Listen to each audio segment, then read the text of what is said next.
Mon Seigneur et mon Dieu, je crois de tout mon cœur que tu es ici, que tu me vois, que tu m'entends. Je t'adore à genoux devant toi. Je te demande le pardon de mes péchés et ton aide pour faire de mon mieux ces moments de prière. Marie, ma mère immaculée, Saint Joseph est mon ange gardien. Intercédez pour moi. Je suis désolé pour ma voix très diminuée parce que je sors à peine d'une bronchite assez coriace. Mais au moins, j'ai suffisamment de voix pour ne pas manquer mon rendez-vous, qui tombe sur une belle date. Belle pour moi au moins. Laisse-moi partager ça avec toi. Aujourd'hui, c'est le 50e anniversaire du mariage de mes parents. Et nous avons la joie de pouvoir fêter cela tous ensemble, notamment toute la fratrie, ce qui n'est pas évident, puisque deux d'entre nous vivons loin. Donc merci Jésus pour cette joie. Un de mes collègues des 10 minutes me disait que de nos jours, en Europe, c'est devenu rare d'entendre qu'on fête les 50 ans de mariage. Ce n'est pas à cause de l'espérance de vie des gens, bien sûr. C'est plutôt, on pourrait dire, à cause de l'espérance de vie des couples, de la fragilité du mariage. Bien sûr, la vie est compliquée, les rapports humains sont complexes, les pervers narcissiques existent, et il y a aussi d'autres dérangements ou problèmes qui parfois peuvent amener à des situations intenables.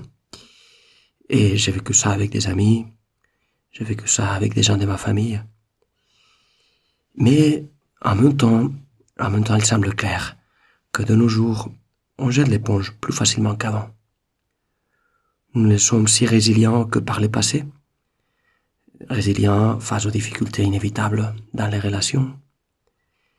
Et ce qui avant était une tempête, maintenant devient plus facilement un naufrage. Alors Sainte Marie, Reine de la famille, aide-nous à faire en sorte que les couples à longue durée, les familles unies, cessent d'être un phénomène rare, que ça redevienne mainstream. J'entendais l'autre jour un conférencier qui disait ceci. Comment fait-on pour changer le monde? Eh bien, il y a toujours un groupe de gens qui trouvent une belle façon de vivre et les autres derrière vont juste copier ça. C'est là l'histoire des premiers chrétiens et c'est là l'histoire des chrétiens de 2025. Peut-être toi, tu as vécu une histoire difficile dans ta famille. Peut-être tu as été surtout victime. Peut-être avec le temps tu as compris ta partie de responsabilité là-dedans. Parfois c'est possible de revenir en arrière. Souvent c'est pas le cas. Mais quoi qu'il en soit, tu dois te réconcilier avec ça. Et ne pas sombrer dans le cynisme par rapport à la famille. Justement, le fait qu'on ne voit pas la famille fracturée comme l'idéal, ça montre que la famille unie, c'est un bien. C'est ce que nous voudrions pour toutes les familles, avec toutes leurs limites et leurs hauts et bas. Moi, tu vois, je ne te parle pas depuis un piédestal, parce que je vois la réalité de ma famille comme un cadeau, comme un don que je n'ai pas mérité, et comme un appel, parce que soit depuis la famille réussie, soit depuis la famille échouée, nous pouvons et nous devons rayonner et contagier cette autre façon de vivre. Saint Pierre nous met sur cette piste dans l'évangile d'aujourd'hui. Hier, tu te souviens, on était avec ces jeunes qui s'approchent de Jésus et qui n'osent pas faire le pas que le maître lui demande. Ils n'osent pas tout vendre, le donner aux pauvres et le suivre. Dans un autre 10 minutes, je suggérais que c'est assez probable que ce jeune était Saint Marc l'évangéliste. Et justement, son évangile nous donne un des indices les plus forts. Mais là, je risque d'y aller par 4 chemins. Si ça t'intéresse, j'en avais parlé sur un audio avec ce titre. 2 caméos de Saint Marc.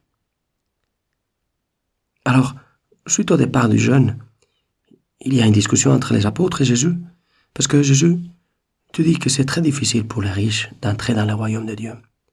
C'est très difficile pour ceux qui veulent garder le contrôle de tout dans leur vie. C'est très difficile pour eux d'entrer dans la logique de Jésus, dans la logique du royaume de Dieu. Et c'est à ce point que Saint Pierre intervient. Saint Pierre, dont Saint Marc un jour serait le secrétaire. Donc imagine-toi Saint Pierre en train de raconter ça à Saint Marc. Tu vois, lorsque tu es parti, on a eu cette discussion. Et là, j'ai dit à Jésus, voici que nous avons tout quitté pour te suivre. Vraiment, Saint Pierre, il a l'essence de la répartie. Il y a quelques fois où il se trompe, mais souvent il dit la bonne chose. La chose qui va te faire parler, Jésus. C'est ce que font les bons causeurs. Et oui, c'est vrai, ils ont tout quitté pour te suivre. Et là, Jésus te répond avec grande solennité.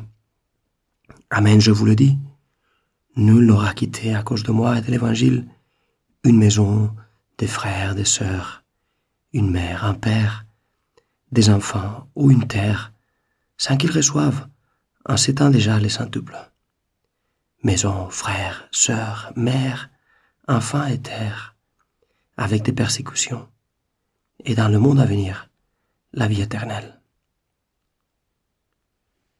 Ok, il se peut que, arrivé à ces points, on se dise, cette réponse est pour les apôtres qui écoutaient Jésus, et aussi pour 1% des chrétiens, ceux qui sont partis en mission dans un pays lointain, ou qui ont quitté leur métier pour entrer dans un monastère, ou qui ont donné leur vie à Dieu dans le célibat.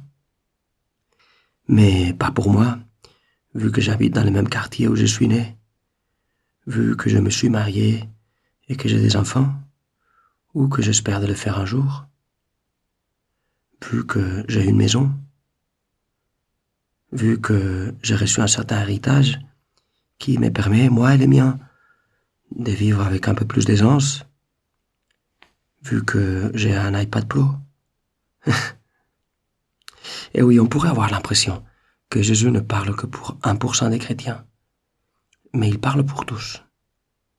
Il nous parle de ne rien avoir. Il nous parle d'être prêt à tout donner, à tout moment.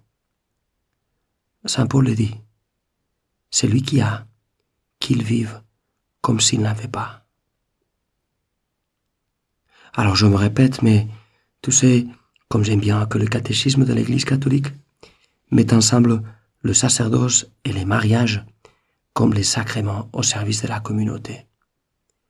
Oui, les mariages, comme les sacerdoces, c'est un ministère, c'est un service.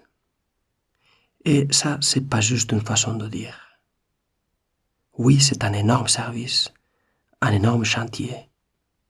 En fait, former des familles chrétiennes, aujourd'hui, c'est sans doute la tâche missionnaire la plus importante de l'Église.